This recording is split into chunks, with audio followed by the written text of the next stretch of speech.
तर आता जो तुम्ही प्रिव्ह्यू बघितला तशा प्रकारचा जो व्हिडिओ आहे तो बनवण्यासाठी तुम्हाला सर्वात अगोदर लागणार आहे ते म्हणजे आपल्या अलाइट मोशन ॲप. तर सर्वात अगोदर तुम्हाला हे जे ॲप आहे ते सिम्पली डाउनलोड करून घ्यायचे.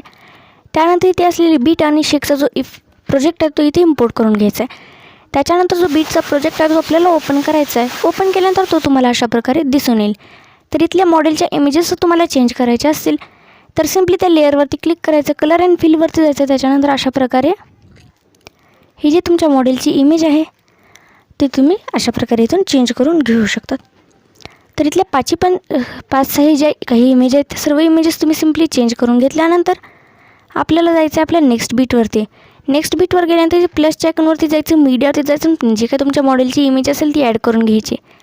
त्याच्यानंतर ते नेक्स्टवरती क्लिक करायचं. इथून इमेजचा उरलेला पार्ट आहे तो ट्रिम करून द्यायचा. ज्या काही सर्व इमेजेस आहेत त्या ॲड करताना किंवा चेंज करता तुम्हाला एक गोष्ट लक्षात ठेवायची की तिथल्या सर्व ज्या इमेजेस आहेत आपल्या ते 16:9च्या रेशोमध्ये आपल्याला असलेल्या पाहिजेत, म्हणजे परफेक्ट रेशोमध्ये आपल्याला असलेल्या पाहिजेत. तर सर्व ज्या काही इमेजेस आहेत त्या तुम्हाला इथे अशा प्रकारे परफेक्टली ॲड करून घ्यायचे आहेत. सर्व इमेजेस एकदम परफेक्टली ते ॲड झाल्यानंतर सिम्पली आपल्याला बॅक यायचं आहे आणि बॅक आल्यानंतर आपला जो शेक इफेक्टचा प्रोजेक्ट आहे तो आपल्याला ओपन करायचा आहे. शेक इफेक्ट प्रोजेक्ट ओपन केल्यानंतर इथे जी फर्स्ट इमेज आहे त्याच्यावरचा जो इफेक्ट आहे तो आपल्याला कॉपी करायचा आहे. तर हा इफेक्ट कॉपी करण्यासाठी त्या इमेजवरती जायचं आहे, इफेक्टवरती जायचं आहे, डॉटवरती जाऊन नंतर हा जो इफेक्ट आहे त्याला अशा प्रकारे इथून कॉपी इफेक्ट्स करून घ्यायचा आहे. कॉपी इफेक्ट केल्यानंतर आपला जो मेन प्रोजेक्ट आहे तो मेन प्रोजेक्ट परत ओपन करायचा आहे. आपला मेन प्रोजेक्ट परत ओपन केल्यानंतर अशा प्रकारे पुढे यायचं आहे आणि पुढे आल्यानंतर इथल्या ज्या काही स्टार्टिंगच्या इमेजेस आहेत तर या इमेजला हा वाला जो इफेक्ट आहे तो आपल्याला पेस्ट करायचा आहे. तर इफेक्ट पेस्ट करण्यासाठी त्या इमेजवरती जायचं, इफेक्टवरती जायचं, नंतर 3 डॉटवरती जाऊन नंतर इथून याला अशा प्रकारे इथून पेस्ट इफेक्ट्स करून द्यायचं.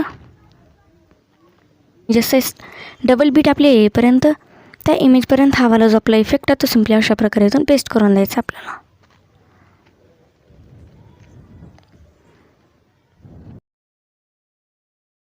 तर या बीटपर्यंत आपल्याला आपला जो फर्स्टवाला इफेक्ट आहे तो सिम्पली आपल्याला पेस्ट करून द्यायचा आहे. तर या बीटपर्यंत हा जो इफेक्ट आहे तो पेस्ट करून दिल्यानंतर बॅक यायचा आहे. बॅक आल्यानंतर आपला शेक इफेक्टचा प्रोजेक्ट आपल्याला परत ओपन करायचा आहे आणि त्याच्यानंतर ही जी सेकंड इमेज आहे त्याच्यावर जो आपल्याला इफेक्ट आहे तो आपल्याला कॉपी करायचा आहे. त्यासाठी त्या इमेजवरती जायचं, इफेक्टवरती जायचं, 3 डॉटवर जाऊन पण परत त्याला कॉपी इफेक्ट करून घ्यायचं. कॉपी इफेक्ट केल्यानंतर आपला मेन प्रोजेक्ट परत ओपन करायचा आणि इथून पुढे आपल्याला राहिलेल्या ज्या काही सर्व इमेजेस होत्या त्यांच्यावरती हा वाला जो आपला इफेक्ट आहे तो सिम्पली पेस्ट करून द्यायचा. पेस्ट करण्यासाठी सिम्पली त्या इमेजवरती जायचं, इफेक्टवरती जायचं, त्याच्यानंतर 3 डॉटवरती जाऊन अशा प्रकारे याला पेस्ट इफेक्ट करून द्यायचं. तर सर्व इमेजेसवरती हा वाला जो आपला इफेक्ट आहे तो सेम अशाच प्रकारे इथून आपल्याला पेस्ट करून द्यायचा आहे. इमेजवर ही आपण जो आपला सेकंडवाला इफेक्ट होता तो सिम्पली पेस्ट करून दिलेला आहे. तर सर्व इमेजेसवरती तो इफेक्ट झाल्यानंतर प्लसच्या आयकॉनवरती जायचं, मीडियावरती जायचं, नंतर जो काही तुमचा लोगो असेल तो लोगो इथे सिम्पली ॲड करून घ्यायचा आहे. नंतर त्या लोगोला मूव अँड ट्रान्सफरवरून अशा प्रकारे एकदम परफेक्टली ते ॲडजस्ट करून द्यायचे.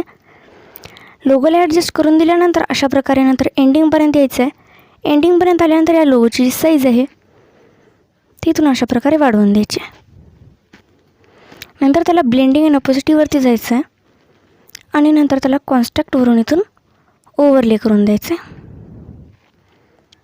नंतर इथे जे शेअरचं ऑप्शन दिसत आहे त्याच्यावरती जायचं आहे आणि हा जो आपला व्हिडिओ त्याला इथून अशा प्रकारे सिम्पली एक्सपोर्ट करून टाकायचा आहे.